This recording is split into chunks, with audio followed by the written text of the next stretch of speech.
ఒక్క భాష బైబిల్ నుంచి ఆదికాండం 2వ అధ్యాయం. ఆకాశాలు, భూమి, వాటిలో ఉన్నవన్నీ పూర్తి అయ్యి 7వ రోజు దేవుడు తాను చేసిన పని ముగించాడు. కాబట్టి తాను చేసిన పని అంతటి నుంచి 7వ రోజున విశ్రాంతి తీసుకున్నాడు.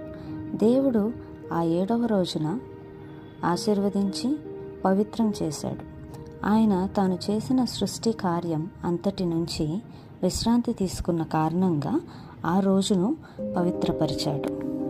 దేవుడైన యెహోవా భూమిని, ఆకాశాలను చేసినప్పుడు ఆకాశాల సంగతి, భూమి సంగతి ఈ విధంగా ఉన్నాయి.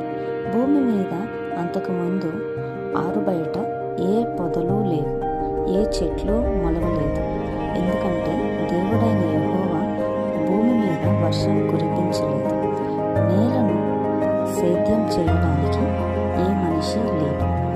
కానీ భూమిలో నుంచి నీటి ప్రవాహాలు పొంగి నేలంతా తడిపేది కనుక భూతాళం అంతటా నీళ్లుండేవి. దేవుడైన యెహోవా నేలలో నుంచి మట్టి తీసుకొని మనిషిని చేసి అతని ముక్కు పూటల్లో ఊపిరి ఊదాడు. మనిషికి ప్రాణం వచ్చింది. దేవుడైన యెహోవా తూర్పు వైపును ఏదెనులో ఒక తోట వేసి తాను చేసిన మనిషిని అందులో ఉంచాడు. దేవుడైన యెహోవా కళ్ళకు అందమైన, ఆహారానికి మంచిదైన ప్రతి చెట్టును అక్కడ నేలలో నుంచి మొలిపించాడు. ఇంకా ఆ చోట మధ్యలో జీవ వృక్షాన్ని, ఏది మంచో ఏది చెడో తెలిపే వృక్షాన్ని కూడా నేలలో నుంచి మొలిపించాడు.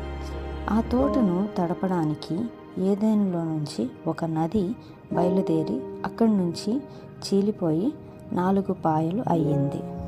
మొదటి దాని పేరు పీషోను. అది బంగారమున్న హవీలా దేశమంతటా ప్రవహిస్తున్నది.